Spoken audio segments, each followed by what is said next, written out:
여러분 안녕하십니까? 이번 시간에 그 소방 원론을 강의를 맡은 김진성이라고 합니다.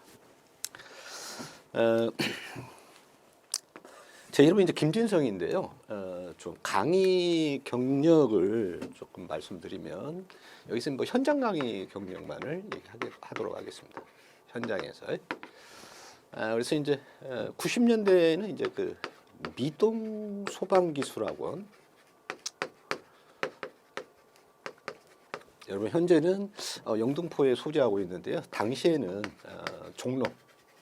종로에 소재하고 있었습니다. 그래서 여기에서 약 한 11년 정도. 그 다음에 한국 소방안전학원. 여기는 이제 그 신설동이죠. 신설동. 그래서 이제 여기는 이제 제가 직접 학원을 설립을 해서 운영을 하면서 또 강의를 이제 진행을 했습니다. 여기서는 또 한 10여 년 정도를 또 했고요. 그 다음에 한국 소방사관학원. 요것도 여러분 신설동에 있습니다. 뭐 이때는 이제 그 설립은 이제 동업 개념으로 좀 했었고요. 뭐 한 4년 정도 이렇게 현장 강의를 맡았습니다. 그다음에 이제 뭐 이와 같이 이제 온라인 강의에 대해서는 에듀윌에서 한 3년 정도 이 정도 했고, 그다음에 뭐 강의바다 뭐 이쪽에서도 좀 인강은 진행을 했었어요. 자, 이렇게 좀 소개를 드리고요.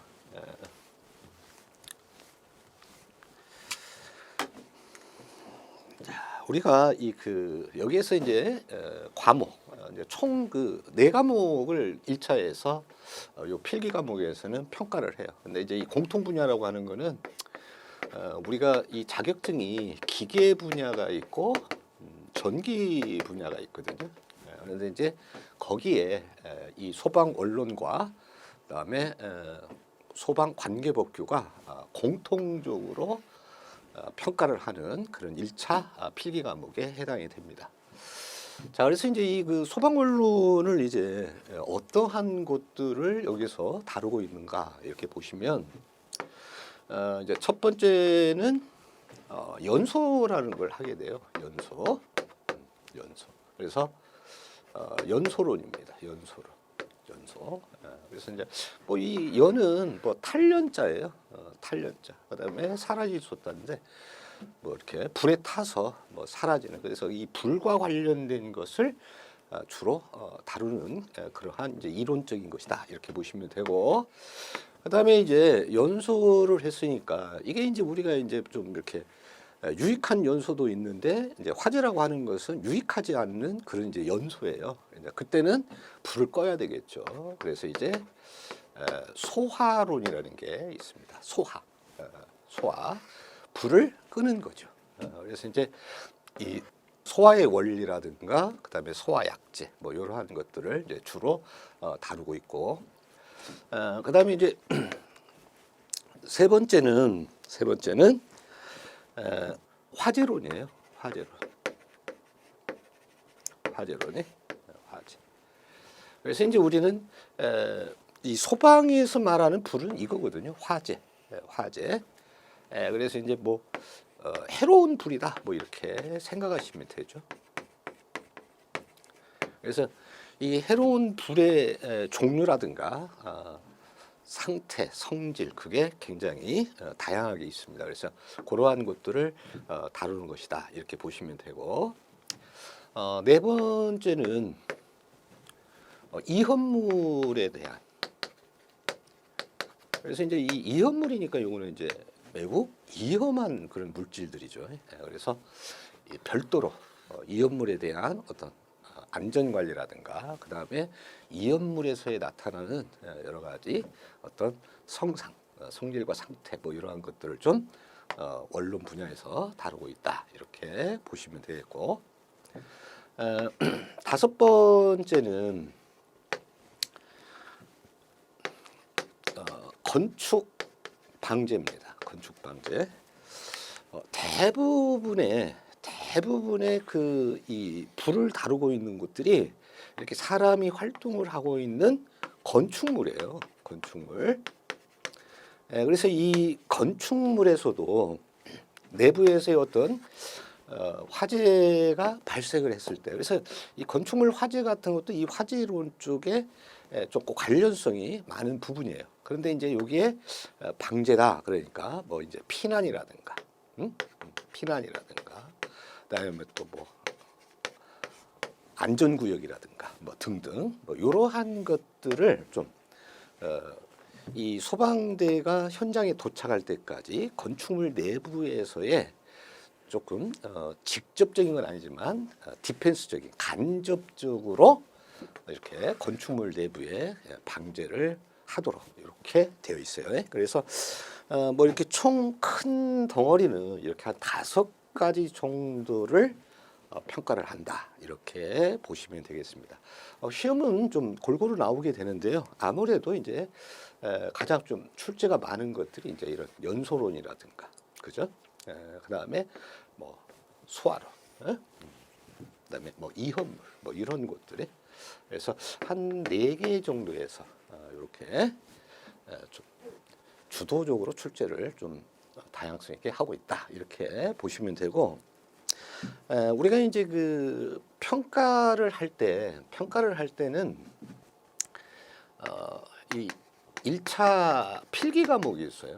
1차 과목이 총 4과목인데 지금 우리는 그 4과목 중에서 소방 원론을 지금 얘기를 하고 있잖아요. 그런데 이 필기에서는 이 과목별이 과목이 2과목 이상이 되다 보니까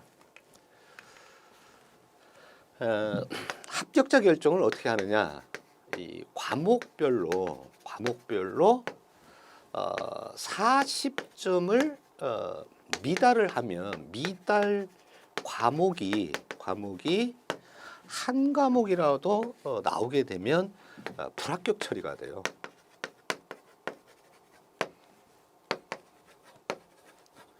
전체 평균 점수에 관계없이. 그러면 결국 보면 어떻게 되느냐, 미달 과목이 나와서는 안 돼요. 그래서 각 과목이 40점 이상이 돼야 되고, 그래서 40점 이상. 그 다음에 평균, 또 평균을 내게 돼요. 이 평균 점수가 전체 평균 점수를 얘기해요. 60점 이상이 돼야만이 합격자로 결정이 됩니다. 그래서 이제 좀 우리는 이렇게 기계 분야도 있고 전기 분야도 있다고 그랬잖아요. 근데 이제 각 과목별로 보면 조금 어려움을, 그러니까 여기서 어렵다는 얘기는 뭐냐 그러면 좀 짧은 시간 동안에 좀 해결하기가 좀 힘든 이제 그러한 과목들이 좀 있어요. 뭐 참고적으로 얘기하면 이 전기 분야에서는 전기 일반을 상당히 어려워합니다. 그래서 이제 그러한 과목들은 과목에 대한 과락이 있기 때문에 최소한 과락을 넘어갈 정도의 그러한 어떤 그 이 훈련 또는 대비를 좀 해주셔야 됩니다. 근데 이제 반면에 이제 기계 분야에서는 뭐가 있느냐 그러면 유체역학이라는 과목이 있어요. 그래서 이 유체역학이 또 기계 쪽에서는 상당히 어려움을 좀 느끼는 그런 과목입니다. 그래서 그러한 과목들은 뭐 고득점보다는 어떤 과목 과락을 갖다가 좀 상회하는 그러한 점수로 여러분들이 좀 맞기 위한 대비를 해주시기를 바랍니다. 그래서 이제 이렇게 뭐 평균 과목 과락 없이 그다음에 평균 60점 이상이 되면 합격이 되고요. 한번 합격이 되면 현재 현행법이 2년 동안은 필기를 혹시 이제 실기에서 불합격을 하더라도 필기를 갖다가 면제부를 줍니다. 그래서 이제 한번 합격을 하면 2년 안에서는 어떤 이제 2차 과목 실기 과목만 준비를 해서 좀 합격을 하시면 되겠어요. 자, 그 다음에 이제 사실 이제 우리는 합격을 하기 위한 방법이 굉장히 좀 중요해요. 왜냐하면 우리가 무슨 대학에서 연소라고 하는 뭐 학문적 논리라든가 소화라고 하는 학문적 논리를 좀 깊이 있게 연구하고 뭐 그런 것이 아니고 여기에서는 어떠한 일정한 기준을 갖추기만 하면 취득을 하는 그런 자격증이라는 점에 좀 주목을 해주시면 되겠습니다. 그래서 이 문제의 형태를 보면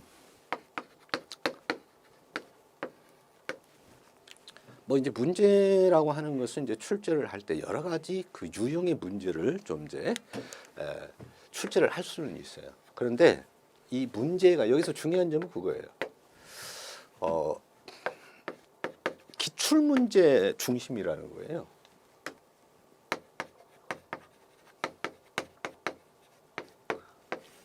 그래서 이 그 기출된 문제가 한 번 이제 기출이라고 하는 것은 요 이미 출제가 됐던 문제다 이런 얘기죠.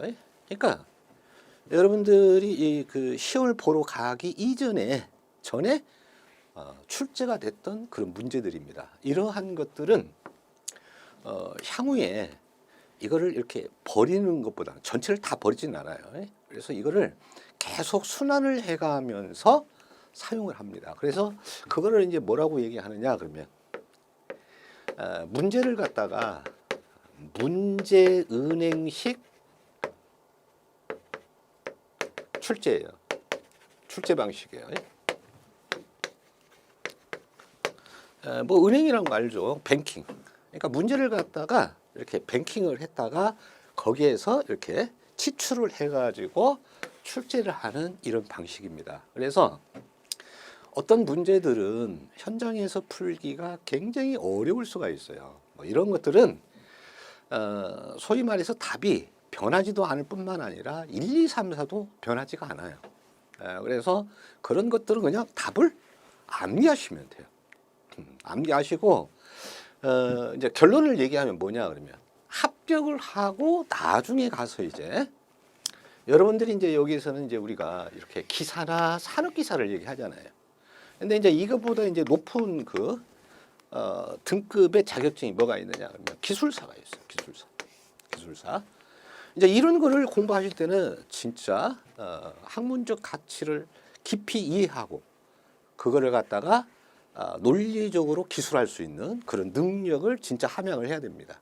그러니까 우리는 그러기 전의 과정이잖아요. 그래서 전의 과정이니까 일단은 합격을 하시고 그 다음에 계속적으로 지속적으로 공부를 계속 하시게 되면 그러니까 이제 연구도 하고 생각도 많이 하고 이러다 보면 이런 것들을 여러분들이 대비할 수가 있습니다. 그 다음에 이제 요거는 이제 법이 두 가지예요. 국가기술자격법이고 이거는 그래서 이제 국가기술자격법에 의해서 실시하는 소방 분야 자격 종목이고요. 그 다음에 이제 우리 뭐가 있냐 그러면 소방 관련법, 소방 관계법이에요. 엄밀히 얘기하면 이제 화재방 소방시설 설치 유지 및 안전관리에 관한 법률이라는 게 있어요. 이 소방관계법에 의해서 실시하는 국가 전문 자격이 있어요. 이 국가 전문 자격의 명칭이 뭐냐 그러면 소방시설관리사, 소방시설관리사입니다. 이거는 이제 국가 전문 자격이거든요. 그래서 이제 요거는 이제 소방시설에 대한 소방시설을 집중적으로 관리를 하는 전문적인 자격증이에요. 그러니까 이런 것도 굉장히 어렵거든요. 이렇게 기술사라든가 이런 관리사. 그래서 뭐 이러한 것들은 산업기사나 기사를 취득하고 여러분들이 좀 그 내용은 똑같아요. 전체적인 내용들은 같은데 좀 더 이제 깊이 있게 이렇게 연구하고 그 다음에 그거를 학습하는. 그래서 대비를 하면 이 두 가지 종목에도 여러분들이 도달할 수가 있다. 이렇게 보시면 되고 여기서 결론은 뭐냐? 사력기사나 기사는 가볍게 여러분들이 좀 봐주시면 돼요. 아마 이제 처음 이 그 소방을 공부하실 때는 막 다 막혀요. 그러니까 모든 공부에 그 그 시작에서 제일 어려운 점이 뭐냐 그러면 용어들이 있어요. 용어. 그래서 용어를 모르니까 여기서 앞에서 교수자는 전반적인 걸 다 알고 있으니까 전체적인 것을 막 용어를 쏟아내는데 아마 여러분들이 이제 학습하는 입장에서는 이제 처음 듣는 그런 용어들이 많아요. 그래서 이제 그렇게 나오더라도 계속 수업이 진행하다 보면 같은 얘기들이 계속적으로 반복이 됩니다. 그래서 이제 그렇게 되면 지금까지 보면 대부분의 수험생들이 뭐 합격을 하기에 이르르니까 뭐 걱정을 그렇게 뭐 하실 필요는 없을 것 같아요. 하여튼 뭐 붙들고만 좀 열심히 좀 이제 따라와 주시고 그다음에 이제 대비를 좀 해주시고 그렇게 하시면 될 것 같습니다. 자, 뭐 일반 그 좀 조금 뭐 기본적인 여러분들이 좀 수업에 들어가기에 앞서 알고 있어야 될 그런 부분들에 대해서 좀 말씀을 드렸어요. 자, 다시 이제 소방 원론에 와가지고 이 소방 원론은 2차 실기 시험에는 전혀 관계성이 없는 그런 과목입니다. 이제 2차에 관련성 있는 직접적 관련성 있는 과목이 있어요. 그거는 이제 또 2차와 대비를 해서 미리미리 1차 하실 때 2차에 해당되는 것들을 제가 말씀드리겠지만 이건 하여튼 뭐 2차 실기 과목과는 좀 관계성은 없다 이렇게 좀 보시면 될 것 같아요.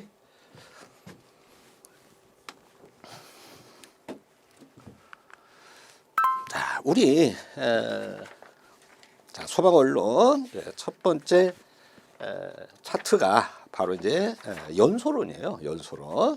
연소론인데 자, 첫 번째 연소론 가운데에서 이 연소와 관련지어 가지고 기초적인 것들, 기초적인 이론 그런데 어떤 정의라든가 그 다음에 법칙 뭐 이러한 것들을 좀 놓고 있다 이렇게 보시면 되고 항상 뭐 이렇게 소방이 됐든 공학 계열을 좀 하실 때는 거기에 관련된 이런 기본적인 이론들이 있어요. 또 이제 자주 출제를 하지는 않지만 실제 이제 문항수를 얘기 안 드렸는데요. 20문항 출제를 해요. 20문항 출제를 하고요. 여러분 그 8개까지는 과락이 아닙니다. 그런데 7개를 맞게 되면 과락이에요. 그리고 이 원론 과목은 여러분들이 다 보시면 대부분이 뭐 계산 문제가 좀 몇 개 있기는 있지만 대부분이 그냥 좀 그렇게 많은 수식은 없어요. 그렇기 때문에 뭐 또 이 연소 관련되는 것들이 우리가 뭐 늘상 접하고 있는 것들이에요. 그거를 머릿속에 상기하면서 좀 보시면은 좀 흥미롭고 재미있게 이 과목을 볼 수가 있고 통상적으로 보면 이 과목에서는 좀 실패하는 율은 거의 없습니다. 그래서 좀 점수를 그래도 평균 60점 이상을 좀 득점할 수 있는 과목이다 이렇게 보시고 접근을 좀 해주시면 될 것 같아요. 자, 그래서 이제 그 비중이 나왔어요. 비중. 중이라고 하는 거는 그러니까 이제 무게인데 여기서 이제 말하기 이제 질량이에요. 질량을 나눈 거예요. 나눌 비자. 그래서 질량을 나눴어요. 그때 이제 비교가 되는 게 있는데 이 비중은 물질 가운데서 고체와 액체가 대상이 돼요. 그래서 여기 이제 그 표준 물질의 질량이 나오죠. 근데 이게 이제 바로 뭐냐 하면 고체, 액체가 기준되는데 이게 이제 물이라는 거예요. 그래서 여기 나와 있죠. 일기압. 압력을 얘기하는 거예요. 우리가 이렇게 지구가 이렇게 있으면 이쪽에 이 지구상에 이 대기가 일기압이에요. 일기압. 근데 이제 온도를 특별히 이제 규정한 거예요. 4도씨일 때 순수한 그러니까 불순물이 없는 그 얘기를 하는 거예요. 그 물을 기준으로 하고 있다. 그래서 이 표준 물질의 질량은 워터, 물을 기준을 하고 있습니다. 물을. 그래서 이제 물이 기준이 된다 이렇게 보시면 되고 그러니까 이제 그 물을 기준으로 했을 때 이 크기가 1이다. 그러면 물과 무게비가 같다는 얘기예요. 무게 정도가. 근데 이제 요 비중이 1 미만으로 나왔다. 미만으로. 그러면 그때는 가볍다는 뜻입니다. 가볍다. 그 다음에 1보다 크면 어떻게 되느냐? 1보다 크면 무게가 1보다 크다 그러면 무겁다라는 뜻이에요. 무겁다. 그래서 비교시킬 물질의 질량을 분자이체에다 놓고 그 다음에 표준 물질이 되는 물의 질량을 갖다가 그러니까 이제 물의 비중을 1로 보고 있어요. 1로. 그래서 이제 물의 표준 물질의 질량을 물의 요 비중이 1이에요. 그래서 표준 물질의 질량을 분모이체에다가 놓고 있다. 그래서 여기가 이제 분자가 되고 여기가 분모가 돼요. 분모가. 이제 우리는 여러분들이 이런 이제 공식들이 나와요. 공식들이 나올 때 좀 하는 방법이 있어요. 그러니까 이게 어떠한 성분들을 가지고 비중을 논했냐 이거를 좀 아셔야 되고 그 다음에 이렇게 비중이 이렇게 있을 때 이쪽 분자 이치가 있고 분모 이치가 있는데 비중과 분자는 상호 비례적 관계예요. 반면에 비중과 요 표준 물질 분모에 있는 것과는 항상 반비례 관계다 이렇게 보시면 되고 또 이 상호 간의 관계에서 이렇게 나누는 관계는요 비례적 관계를 형성하고 있다 이렇게 보시면 될 것 같습니다. 그래서 이제 우리는 이런 공식이 나왔을 때 앞으로는 그것이 왜 이제 이게 이 기사나 산업 기사만 써먹고 이제 끝날 일은 아니잖아요. 뭐 기술사 때도 써먹어야 되고 관리사 쓸 때도 또 대비를 할 때도 이걸 계속 해야 되는데 뭐 학습이라는 게 그렇잖아요. 처음부터 제대로 해가지고 나중까지 계속 연장선상에서 그걸 이용할 수 있어야 되겠죠. 그래서 특히 이제 이런 어떤 이제 관련 공식들이 나올 때는 성분을 가지고 비례냐 반비례냐 이런 관계를 좀 따져주시면 아마도 그 후에 나중에도 그것이 기억이 날 거예요. 그래서 이제 이 비중 관계를 놓고 나중에 보시면 이제 예를 들면 이런 것들이 있어요. 예를 들면 우리가 이제 이렇게 용기나 탱크 안에 지금 오일, 기름이 이렇게 있었어요. 근데 얘가 이제 이렇게 불이 난 거야, 불. 화재가 난 거죠. 불이 붙었어요. 여기다가 소화를 하기 위해서 이렇게 물을 갖다가 뿌린단 말이에요. 근데 이 오일이 비중이 대부분이야. 일반적으로 비중이 1보다 작아요. 그런데 물은 비중이 1이잖아. 비중이 1이에요. 그러니까 물이 무겁지. 그래서 물을 갖다가 이렇게 넣게 되면 이렇게 물이 들어간단 말이지, 안으로. 무거우니까. 그래서 밑에 이렇게 깔리는 거예요. 그러면 물이 이렇게 탁 떨어질 때마다 어떻게 되느냐. 이 화염면을 갖다가 이렇게 막 퍼뜨려요. 주변으로. 그러면 화재가 어떻게 되느냐? 확산이 됩니다. 그때 이제 이런 또 비중성을 따지고 있다. 이렇게 보시면 될 것 같아요.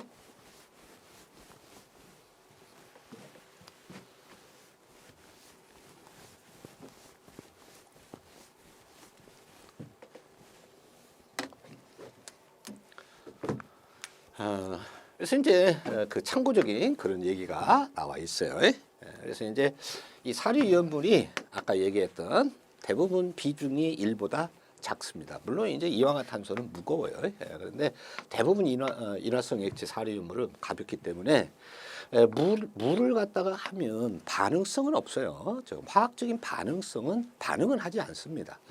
그래서 소화약제로 사용할 수는 있는데 오히려 퍼뜨리기 때문에 연소면을 확대한다. 그런 내용이에요.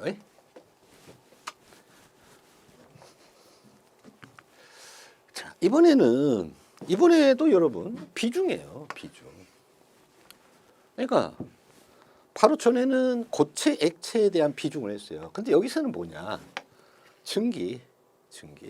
즉 같은 말로 뭐 가스 가스 비중이다 또는 증기 비중이다 이렇게 얘기를 해요. 있을 때는 이제 여기가 기체가 이제 기준이 됩니다. 기체가. 그래서 이제 자 여기 보시면 일기압 0도씨 공기를 이게 이제 여기는 이제 물질은 기체가 대상인데 뭐를 기준으로 하느냐? 공기예요, 공기. 그래서 공기의 평균 분자량입니다. 평균 분자량. 그 평균 분자량이 약 29g 정도가 돼요. 29가 됩니다. 이 29를 해당 물질, 그러니까 이제 그 비중을 증기 비중 또는 가스 비중을 하려고 하는 그런 해당 물질의 분자량을 29로 나눠 주시면 돼요. 그렇게 되면 이제 증기 비중이 나오는데 여기서도 마찬가지입니다. 1과 증기 비중이 1이다. 그러면 공기의 평균 분자량과 같다는 얘기예요. 반면에 이제 증기 비중이 1보다 크다. 그렇게 되면 무겁다는 얘기예요. 그래서 아래로 깔리는 거야. 아래로 체류를 하죠. 바닥에.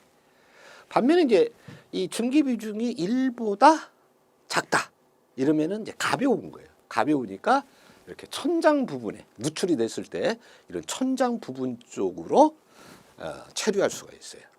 그래서 이제 우리는 이제 그 두 가지가 있어요. 두 가지가. 그래서 이제 뭐 프로판과 메탄 이거를 갖다가 아주 그 비교를 많이 하는데 프로판은 공기보다 무겁고 메탄은 공기보다 가볍습니다.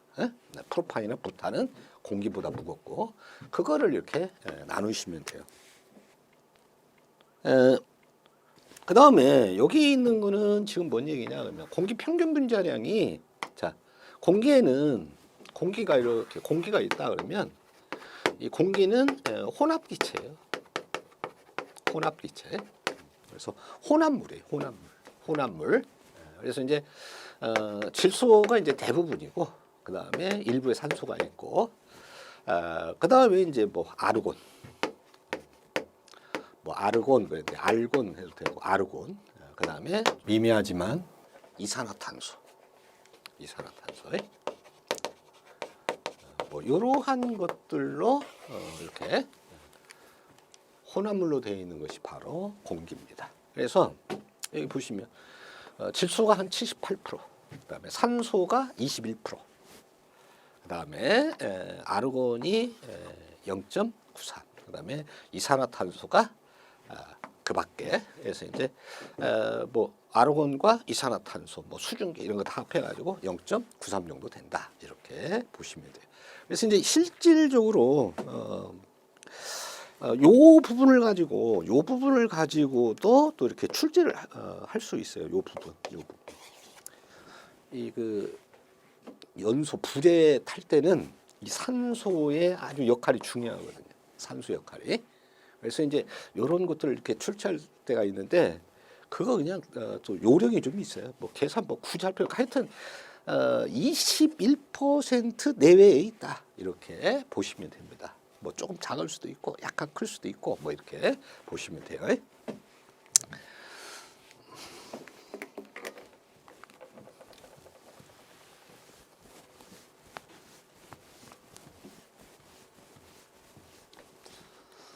자, 공기 그 평균 분자량 29가 어떻게 나왔느냐 이거죠. 요 28은 질소의 분자량이에요. 질소의 분자량이고, 그다음에 요 32는 산소의 분자량이에요. 산소의 분자량이고, 요 40은 아르곤의 분자량이에요. 그래서 이제 여기에서는 그 CO2를 따지지 않고 아르곤으로 했어요. 아르곤으로. 근데 이제 여기서 이게 이제 또 보시면 여러분들이 좀 숨이 또 헉 막힐 수 있어요. 왜냐하면 이제 분자량이라는 게 나온 거예요.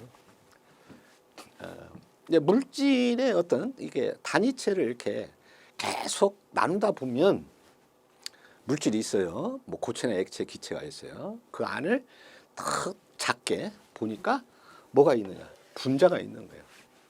분자가. 그다음에 분자보다 이제 더 작은 게 뭐냐? 이제 원자예요, 원자.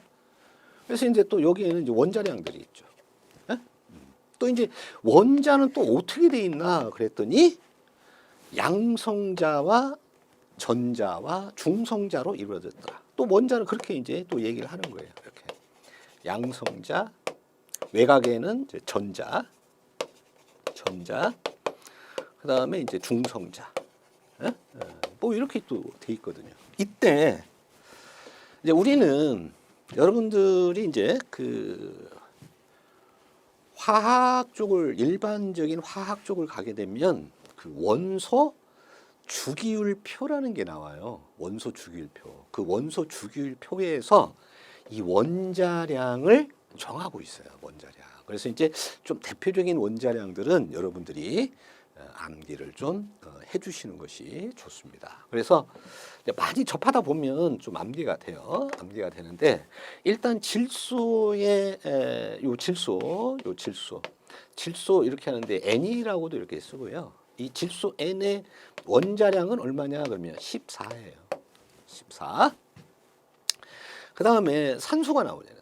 산소의 이제 원자는 5예요. 5. 대문자로 씁니다. 5라고 하고 원자량이 얼마냐 그러면 16이에요. 그 다음에 이 아르곤은 이제 AR 이렇게 표기를 하는데 요거의 이제 원자량이 40이에요. 40. 그래서 요 세 개가 나왔어. 세 개가 나왔으니까 일단 좀 요거는 암기를 하셔야 됩니다. 예? 그래서 이제 그러면 여기 분자량은 어떻게 되느냐? 요 분자량은 이제 N2 이렇게 돼요. 그러면 14가 둘이잖아. 그래서 28이 되고 근데 공기 100% 혼합 공기 안에 약 78%니까 0.78이죠. 100분율로 하면 78%인데 그거를 이제 이렇게 정수로 표기를 하면 0.78 이렇게 되는 거고 그 다음에 이 산소의 분자는 O2예요. O2고 이 32가 어떻게 나왔느냐 16 곱하기 2 여기에서 나왔어요. 그래서 32입니다. 그런데 21% 그거를 이제 정수로 표기하면 0.21이다. 100분의 21이니까 그러니까 이런 얘기예요. 이렇게 100%에 21% 이거거든요. 자, 퍼센트 지워지고 0.21 아시겠죠? 그 다음에 아르곤은 분자가 없어요. 이거는 분자가 없어요. 분자가 없습니다. 왜 그러냐 그러면 아르곤은 불활성 기체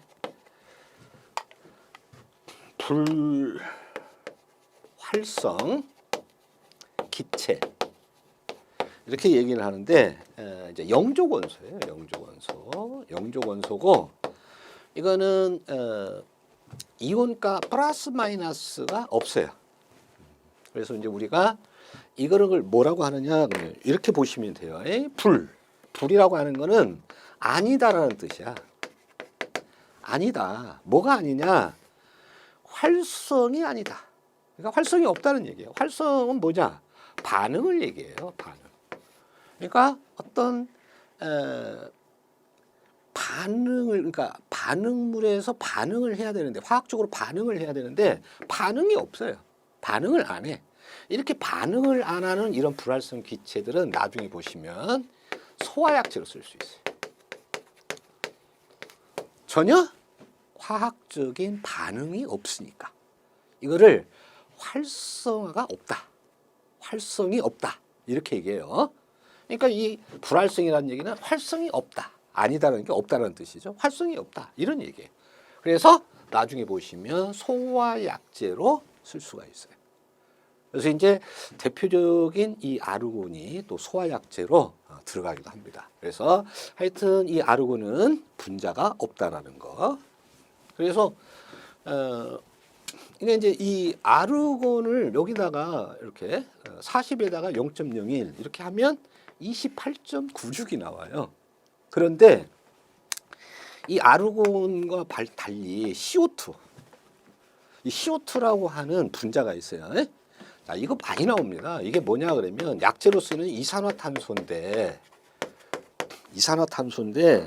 자, 우리 지금 했잖아요. 이거 산소 원자량이 얼마야? 16. 그러니까 이게 16 곱하기 2 플러스 더해야 돼요. 이걸 더해야 되거든. 이게 이제 뭐냐 그러면 탄소야. 탄소.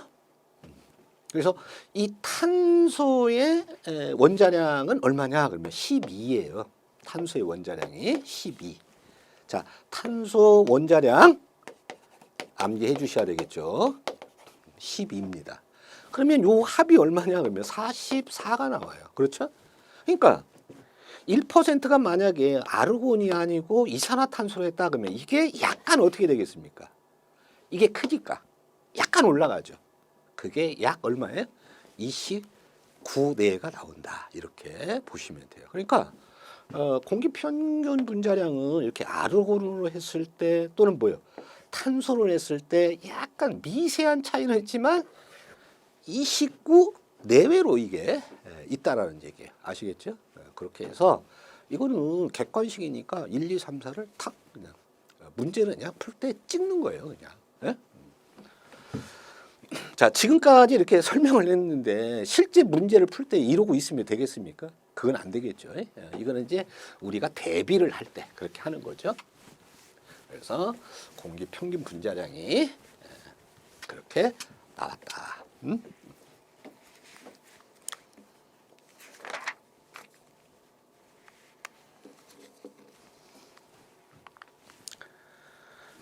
뭐 여러분 그 메탄의 증기 비중 나와 있잖아요. 우리 이거 배웠잖아요. 아, 여기 이제 또 이 수소를 모르겠네. 이 수소의 이게 수소거든요. 수소의 원자량은 1입니다. 수소의 원자량은 1이에요. 그래서 이제 우리가 이렇게 원자량을 알아야만이 분자량을 구할 수가 있어요. 그래서 이거는 메탄의 이 증기 비중 또는 가스 비중이라고 얘기해요. 자, 이거를 얘기했으니까 공기의 평균 분자량 29가 기준이 되잖아. 그런데 C가 얼마야? 12라고 그랬잖아요. 원자량이. 플러스하기를. 자, 수소의 원자량은 1이죠. 근데 몇 개가 있어요? 4개가 있어요. 4개. 그러니까 곱하기 4 이렇게 되죠. 그래서 이거를 나누시면은 약 요만큼이 나온다. 그래서 이거는 1보다 작기 때문에 가볍죠. 그래서 이 메탄이 여기 나와 있는 도시가스와 LNG의 주성분이에요. 그래서 우리는 이제 이 가스가 누출이 됐을 때 탐지를 하려면 가벼우니까 천장 쪽에 체류를 해요. 그래서 검지기를 천장 가까운 쪽에다 부착을 해야 되겠지. 만약에 무거운 가스였으면 바닥에 체류를 하니까 바닥 가까운 쪽에 부착을 해야 되겠죠. 이럴 때 이제 우리가 원리적으로 좀 이용을 하시면 돼요. 이게 나오죠? 자, 프로판. 자, C가 원자량이 얼마라고 했어요? 12인데 3개야. 플러스 수소 원자량은 1이야. 근데 8개야. 이거를 공기 평균 분자량 29로 나누는 거예요. 그랬더니 부탄은 딱 2배고 프로판은 1.517배다. 예? 그래서 우리가 이제 이렇게 요게 이제 그 분자식이거든요. 분자식. 분자식. 그래서 이 분자식도 좀 알아야 돼요. 프로판은 C가 3개에다가 H가 8개짜리고 부탄은 C가 4개고 H가 10개짜리예요. 나중에 또 이거 자세하게 또 하게 됩니다. 자, 그렇게 보시면 되겠고.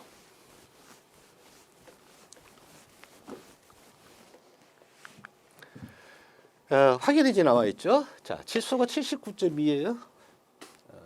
2%고 산소가 20.8이에요. 공기의 평균 분자량은 이렇게 물었어요. 그러면 자, 1, 2, 3, 4 있는데 누가 봐도 이거 아니잖아요. 그죠? 왜? 29의 내외로 돼 있어야 돼요. 29 내외. 조금 크든지 좀 작든지. 그죠? 그러니까 이거 당연히 뭐 풀지 않아도 3번이 답이죠.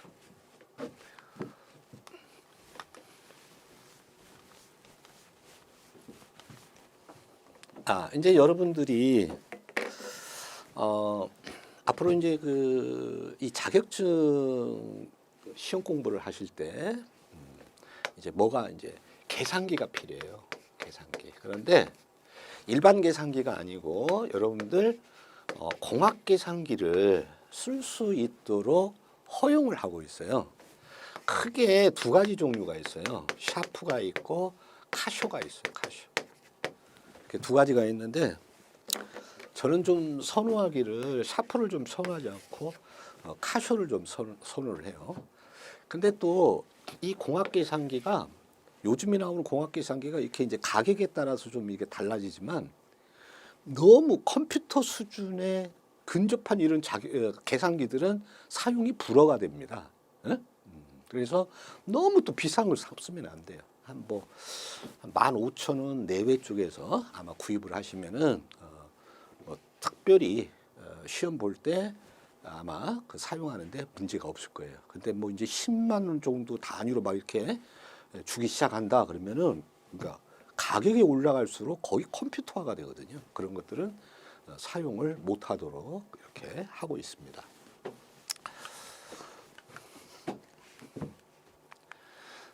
그 다음에 뭐 요것도 이제 CO2의 가스 비중 얘기를 하고 있죠. CO2 이산화탄소죠. 44가 나온다고 그랬잖아. 이거를 29로 나누시면은 되겠죠.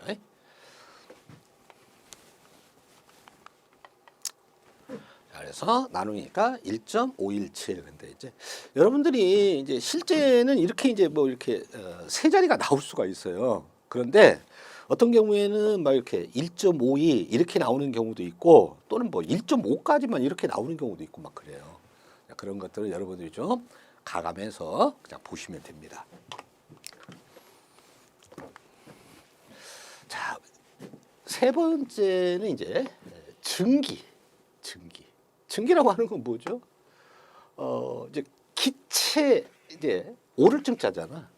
이렇게 올라가지고 즉 온도가 계속 상승하다 보니까 어디에 기체에 다다랐어요. 그 기체에 해당하는 압력이 바로 증기압이다. 이렇게 보시면 되겠습니다. 자, 개념만 좀 알고 계시면 돼요. 증발이라는 게 뭐냐? 액체가 있는데 여기다가 뭐 액체가 물이라고 생각하시면 돼요, 여러분. 그러죠? 계속 열을 가해, 에너지를 가해. 뭐 열은 여러 가지 열이 있죠. 직접적 불을 갖다가 하는 나와도 있을 거고 전기로 해가지고 할 수도 있을 거고 여러 가지가 있어요. 에너지를 가해. 그러면 액체의 온도가 상승이 돼. 그러다 보면 이제 물이 끓음 현상이 생기지. 그래서 이제 이게 뭘로 바뀌어요? 기체. 자, 통상적으로 보면 100도씨의 물이 100도씨의 기체 수증기로 되는 거예요. 이렇게. 그러면 이제 기체로 된 거잖아. 그때 나타내는 압력이 증기압이다. 이렇게 보시면 되겠어요. 그래서 이제 그걸 얘기하고 있는 거예요. 액체 표면의 원자나 분자가 이게 좀 어려운 얘기가 나오죠.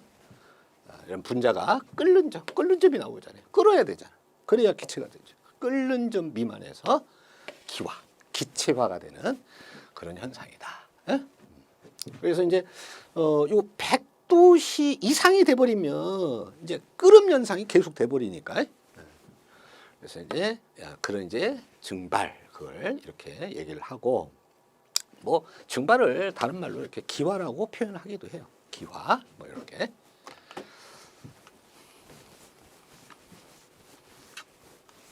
자, 그래서 끓는 점 미만에서 기화하는 현상 이것이 증기압이다. 그때 나타내는 압력. 자, 그거를 지금 뭐 얘기를 하고 있어요.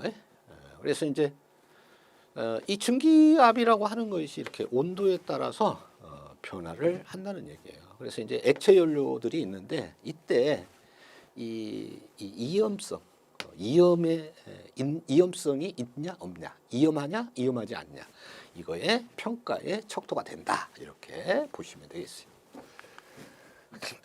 동적 평형 상태, 평형 이렇게 같아졌다는 얘기예요.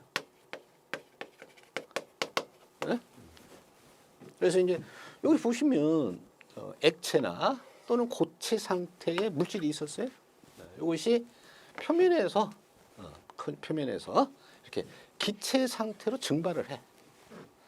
그래서 이제 여기서 중요한 거죠. 밀폐된 용기에 어느 한도에 일어나면 증발이 일어나지 않고 안에 있는 용에 용액이 줄어들지 않는 것처럼 보이는데 이때 같은 시간 동안 그러니까 뭐냐 그러면 증발하는 액체나 고체의 분자의 수 어려운 얘기가 자꾸 나오죠. 이거하고 응축되는 그러니까 이제 응축이라는 게 뭐냐면 증발은 이렇게 예를 들면 이런 거라고 그랬잖아요. 물이 이렇게 끓는 현상이에요. 그게 증발이지. 물이 끓어. 물이 끓어오르는 거야. 응축은 뭐냐? 이거는 수증기가 물로 되는 거예요. 물. 다시 물로 돌아가는 거야. 이게 이제 응축이에요. 그것이 같아질 때, 그때가 동적 평형 상태다. 그래서 증발과 응축이 일어나는 것이 같아질 때, 이때가 동적 평형 상태다. 이렇게 보시면 되겠어요.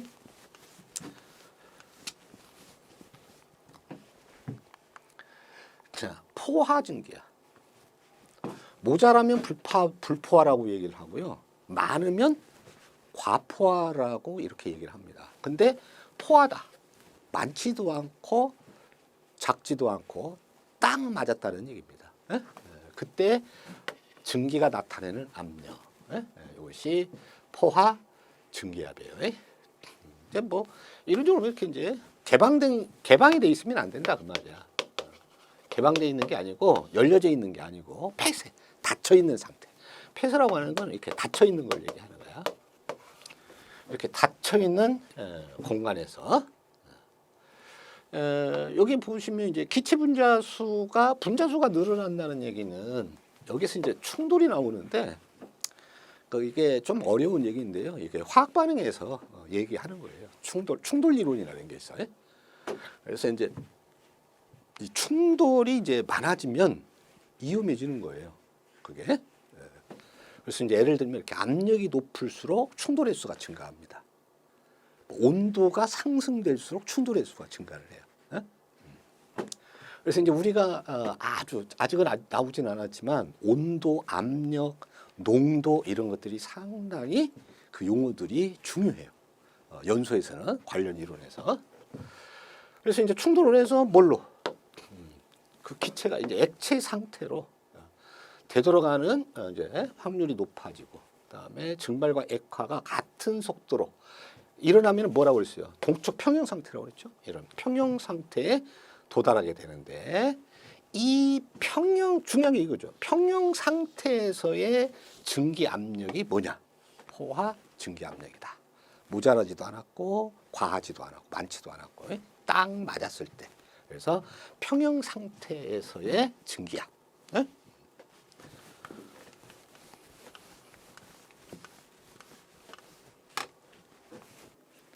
자, 증기 압력과 비점. 자, 비점이라고 하는 것은 다른 말로 비등점이라고도 얘기를 합니다. 비등점. 또 우리말로는 끓는 점이다. 뭐 이렇게 얘기를 하죠. 자, 끓음인데 끓어오르는 거죠. 자, 그래서 처음에는 이제 예를 들면 이런 거죠.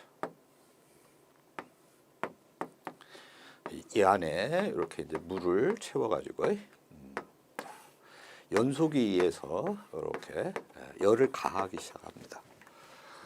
그럼 이제 처음에 이제 이 뭐 20도씨의 온도라고 가정을 했을 때 이 온도가 열을 가하게 되니까 이렇게 열을 가하게 되니까 온도가 이렇게 서서히 이제 올라가게 되죠.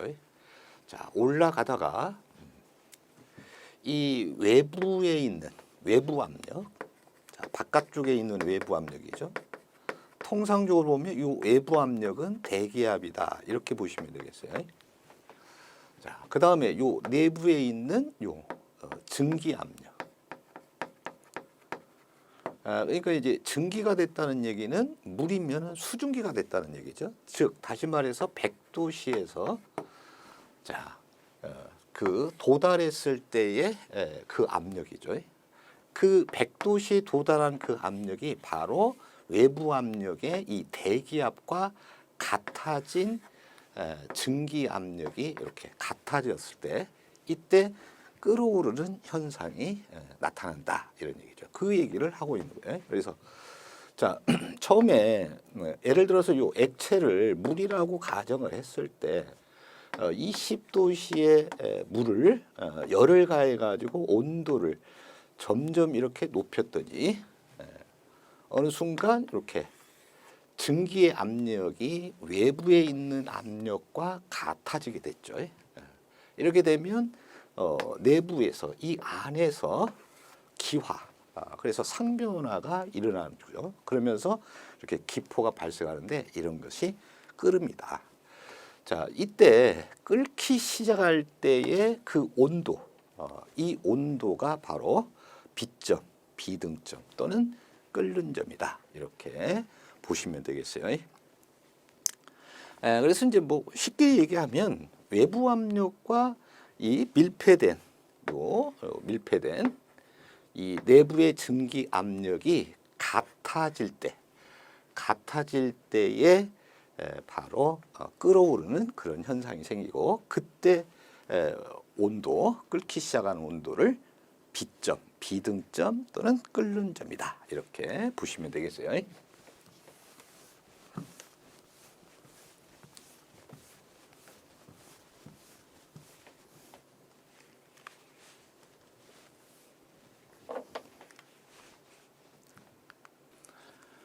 이번에는 이제 외부 압력과 끓는 점에 대해서 우리가 그래서 좀 생각을 해보도록 하겠습니다. 뭐 반복된 얘기지만 예를 들어서 이렇게죠. 이렇게 이제 밀폐가 되어 있는 용기 안에 이렇게 물을 채워가지고 여기에 이렇게 열을 가해주는 거죠. 그런데 요 외부의 압력이 있죠. 이 외부 압력과 우리는 이 내부의 증발 압력이 같아질 때 바로 끓음 현상이 생겼고 이때의 온도가 끓었을 때 온도가 바로 비점, 비등점, 끓는 점이다. 이렇게 얘기를 했죠. 그러면 여기에서 이 외부 압력에 따라 이 외부 압력을 높여주면 이 내부에 있는 그 증발 압력도 높아질 수밖에 없고 그래서 같아져야만이 끓어드니까 그렇게 되면 외부 압력을 높여주면 결국 비점은 올라가게 되죠. 끓는 점이. 근데 이 외부 압력을 자 여기는 높여주는 거죠. 자 외부 압력을 낮게 하게 되면 비점도 어떻게 되느냐? 비등점, 끓는 점도 결국 낮아진다. 그래서 이렇게 좀 비례적 함수를 가지고 있다. 그래서 외부 압력에 기인을 하는데 높으면 비점이 올라가고 낮으면 비점이 낮아진다. 이렇게 보시면 되겠어요. 그 얘기를 지금 외부 압력과 끓는 점에 대해서 얘기를 하고 있습니다. 자, 그 다음에 네 번째 증기 압력과 끓는 점에 대해서 좀 보도록 하는데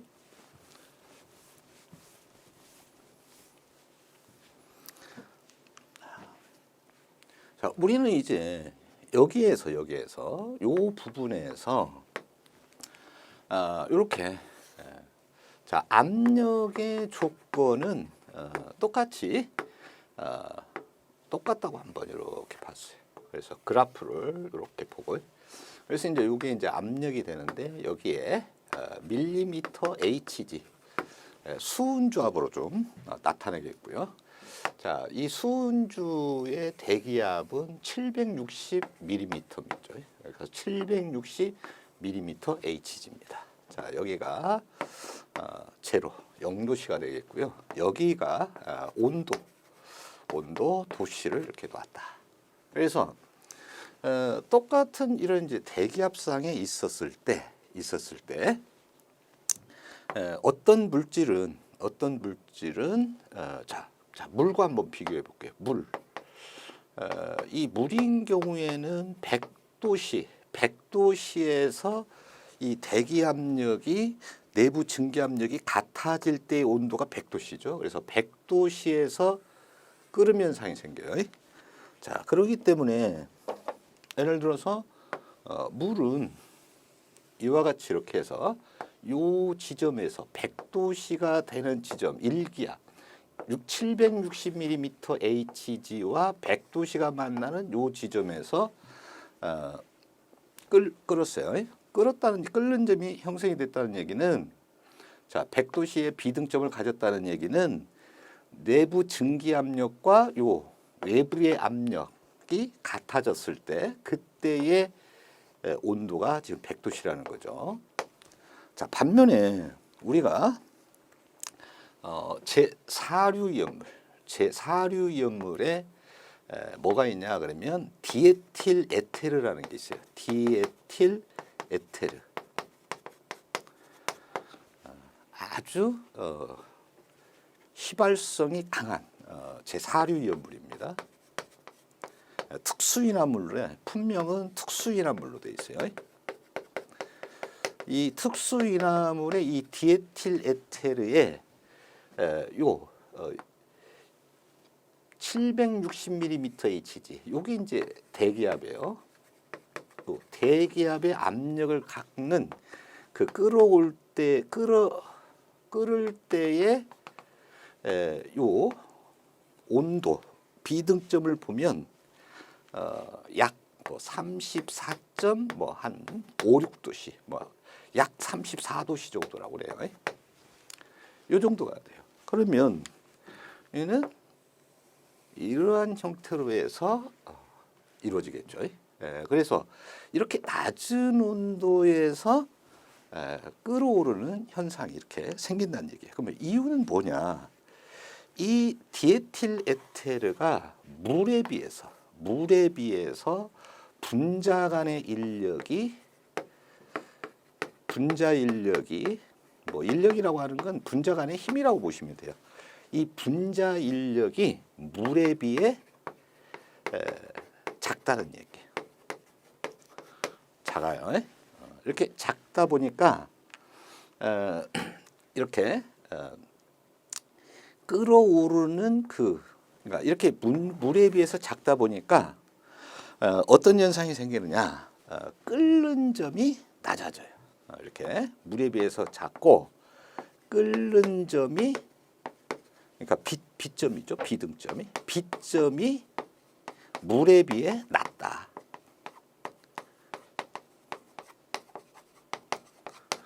물은 반면에 디에틸 에테르에 비해서 물은 반대로 생각하면 되죠. 분자 인력이 크고 그래서 빛점이 디에틸 에테르에 비해 높다. 빛점이 100도씨로서. 그래서 이러한 이제 차를 보이는 이러한 관계예요. 그래서 이렇게 분자 인력이 작고 그래서 빛점이 낮은 것들이 빨리 어떻게 돼요? 빨리 상변화가 일어나죠. 끓어오르는 현상이 빨리 일어나. 이렇게 낮은 온도에서. 자, 이렇게 되면 그러한 것을 우리는 뭐냐? 증기 압력이 큰 물질이다. 액체면 액체. 그래서 여기에서는 이 디에틸 에테르가 물보다도 증기 압력이 큰 그러한 물질이다. 그래서 서로 다른 물질을 이렇게 비교를 이렇게 해볼 수가 있습니다. 물론 이제 물보다도 아주 높은 온도에서 또 이루어지는 것도 있고 낮은 것도 있고 이렇게. 그래서 이제 그런 의미로 이 증기 압력과 끓는 점을 좀 보시면 되겠어요.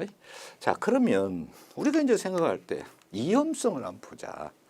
이 물이 100도씨에 끓는 것과 디에틸 에테르라는 요 제4류 이온물이 약 34도씨에서 끓는 것. 자, 이거는 어떠한 것이 훨씬 더 위험하냐 그 얘기예요. 그거는 당연히 이온물인 디에틸 에테르가 위험하죠. 그래서 요 디에틸 에테르는 증기 압력이 큰 물질로서 이렇게 분자 간의 인력이 약해가지고 비등점이 낮아서 위험성이 크다. 이렇게 정리를 하시면 되겠습니다.